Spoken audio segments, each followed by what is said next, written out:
Vì anh có điều muốn nói, cứ ngập ngừng rồi thôi. Và có lẽ anh không biết rằng em cũng đang chờ đợi ở cạnh bên anh bình yên lắm, anh hiền lành ấm áp. Cứ tiếp tục ngại ngùng thì ai sẽ là người đầu tiên nói ra? Hay là mình cứ bất chấp hết yêu nhau đi anh?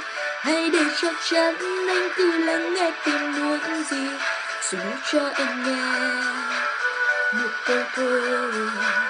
1, 2, 3, 5 anh có đánh rơi nhịp nào không? Nếu câu trả lời là có, anh hãy đến ôm em ngay đi. Em đã chờ đợi từ anh giây phút này cũng lâu lắm rồi.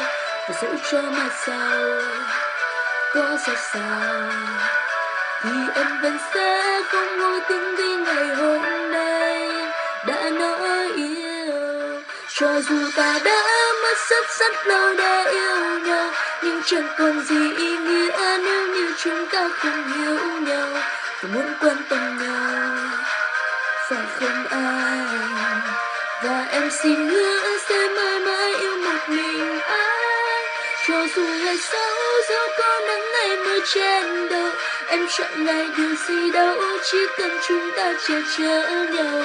Có anh bên em là em yên lòng. Kể từ hôm nay em sẽ chính thức được gọi anh.